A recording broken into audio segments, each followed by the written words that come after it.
मैं मुफीद जिलानी। समाचार कक्ष में आपका स्वागत है। हाल ही में मुकम्मल हुए कर्नाटक विधानसभा चुनाव में कांग्रेस को मिली भारी सफलता के बाद अब सियासी, अवामी और मीडिया में ये बहस आम हो गई है कि क्या कांग्रेस की इस कामयाबी का फ़ायदा आने वाले तीनों राज्यों के विधानसभा चुनाव में मिल सकता है।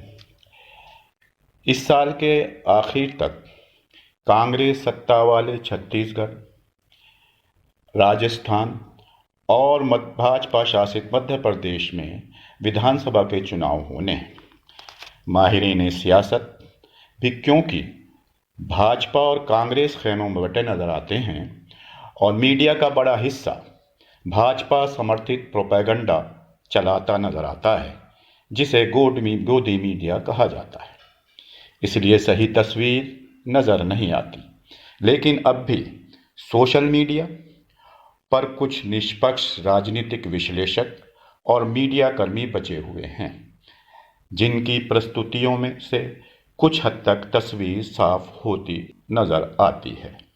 कर्नाटक, हिमाचल प्रदेश विधानसभाओं के चुनावों के नतीजों ने उनके निष्पक्ष विश्लेषणों को सही साबित किया है। अब बात करते हैं कर्नाटक विधानसभा चुनाव परिणामों के बाद बदली राजनीतिक तस्वीर की। तो एक बात तो साफ है कि कर्नाटक विधानसभा चुनाव के नतीजों से कांग्रेस कार्यकर्ताओं में जो उत्साह का संचार हुआ है, निश्चित तौर पर कांग्रेस की संभावनाओं पर सकारात्मक असर होगा, ऐसा मुझे लगता है। और छत्तीसगढ़, राजस्थान तथा मध्य प्रदेश विधानसभा चुनाव के दौरान कांग्रेस कार्यकर्ताओं का ये उत्साह कांग्रेस के लिए मददगार साबित हो सकता है, लेकिन भाजपा को भी कर्नाटक के ये नतीजे अपनी रणनीति में बदलाव के लिए मजबूर करेंगे। भाजपा में अब ये मंथन होने लगा है कि अब सिर्फ सांप्रदायिक ध्रुवीकरण का प्रयास उसे चुनाव में कामयाबी नहीं दिला सकता। इसका अंदाज़ा इस बात से लगाया जा सकता है कि 21 मई को एक कार्यक्रम में एक बार ओबीसी कार्ड खेलने की कोशिश गृह मंत्री अमित शाह ने फिर से की है। भाजपा को ये भी महसूस होने लगा है कि सिर्फ खास तौर से विधानसभा चुनाव में प्रधानमंत्री मोदी के चेहरे पर कामयाबी हासिल नहीं की जा सकती। अमित शाह ने कहा कि भाजपा पहली पार्टी है जिसने आज़ादी के बाद 2014 में पहली बार देश को ओबीसी प्रधानमंत्री दिया। क्योंकि कर्नाटक में इसकी वजह ये मानी जा रही है,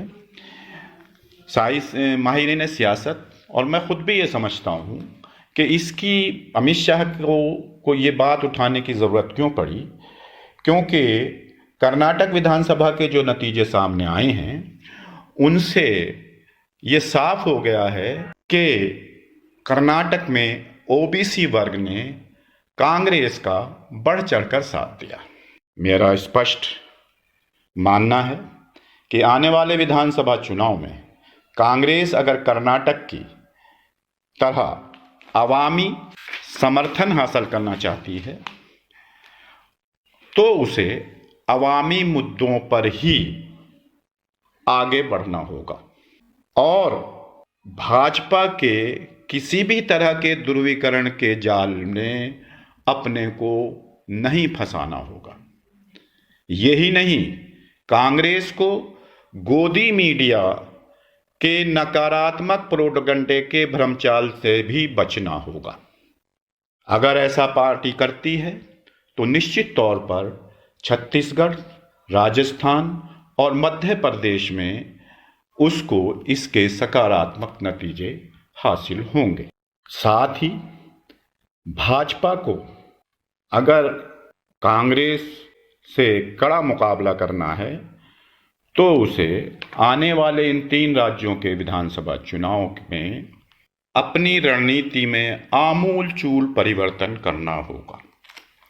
अभी जो तस्वीर नजर आ रही है वो छत्तीसगढ़ और मध्य प्रदेश में कांग्रेस की संभावनाओं को प्रबल दिखा रही है, लेकिन राजस्थान में गहलोत की सरकार की जनहितकारी योजनाओं के चलने के बावजूद पार्टी में फैले आंतरिक कलह को भाजपा अपनी रणनीतिक बदलाव से अपनी कामयाबी में बदल सकती है, क्योंकि कांग्रेस के मुख्यमंत्री अशोक गहलोत और साबिक नायब वजीर आला सचिन पायलट के दरमियान जो पिछले 4 साल से दूरियां बनी हैं वो और दूर से दूर होती चली जा रही हैं, और ये आंतरिक खलफशार जो है,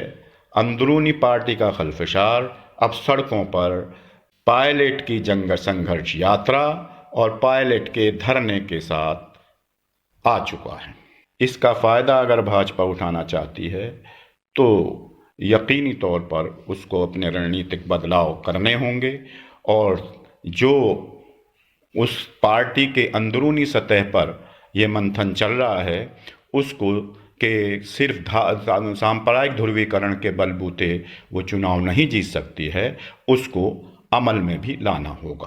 कांग्रेस राजस्थान में अभी तक के हालात को देखते हुए कहा जा सकता है कि पार्टी के आंतरिक कलह उसकी संभावना को दिनों दिन कमज़ोर कर रहा है। अगर पार्टी को भारतीय जनता पार्टी के मजबूत प्रचार तंत्र का मुकाबला करना है और राजस्थान में जो परंपरा चली आ रही है कि हर 5 साल में सरकार बदल जाती है, उसको तोड़ना है, तो यकीनी तौर पर दो पार्टी के अंतर्कलह को दूर करना होगा। सचिन पायलट और अशोक गहलोत को एक मेज़ पर लाना होगा। इसके लिए पार्टी अध्यक्ष मल्लिकार्जुन खड़गे, पूर्व अध्यक्ष सोनिया गांधी को फौरी तौर पर सक्रिय होकर उनको एक मेज़ पर बिठाना होगा और दोनों के बीच की दूरियों को दूर करने के लिए इमीडिएटली कदम उठाने होंगे। यही नहीं, एक नीति वाज़ेह तौर पर सचिन पायलट के सामने रखनी होगी कि आइंदा समय उनका ही है। ये आश्वासन उनको यकीनी तौर पर दिलाने की ज़रूरत है और उनकी जिम्मेदारियों को, उनकी भूमिकाओं को चुनाव से पहले वाज़ेह तौर पर तय करने की ज़रूरत है। ऐसा अगर होता है तो मुमकिन है कि पार्टी भारतीय जनता पार्टी से मजबूती से मुकाबला कर सकती है और कर्नाटक विधानसभा चुनाव के बाद पार्टी कार्यकर्ताओं में जो ऊर्जा का संचार हुआ है उसका फ़ायदा उठाकर पार्टी राजस्थान में पुरानी परंपराओं को तोड़कर अपनी सरकार बनाने में भी सफल हो सकती है। जैसा कि अभी तक के हालात से तो नज़र नहीं आता है, लेकिन जो सुझाव विभिन्न सियासतदानों की तरफ से आ रहे हैं, सियासी मुबस्सिरीन की तरफ से आ रहे हैं, मेरा भी स्पष्ट तौर पर मानना है कि पार्टी को बहुत अब तेज़ी से कार्य करने की ज़रूरत है। पार्टी अध्यक्ष मल्लिकार्जुन खड़गे और पूर्व अध्यक्ष सोनिया गांधी को सक्रियता दिखानी होगी और सचिन पायलट को और अशोक गहलोत को फौरी तौर पर दिल्ली बुलाकर एक मेज़ पर बैठाना होगा और दोनों की भूमिकाओं को वाज़ेह तौर पर साफ करना होगा। अब हम इस वीडियो को यहीं समाप्त करते हैं और उम्मीद करते हैं कि आपको हमारा ये वीडियो पसंद आएगा और हमारी सच्ची आवाज़ को मजबूती प्रदान करने के लिए, सच्ची आवाज़ को सबकी आवाज़ बनाने के लिए इस वीडियो को ज़्यादा से ज़्यादा शेयर और लाइक करेंगे और हमारे सपोर्ट के लिए समाचार कक्ष को सब्सक्राइब करना ना भूलें।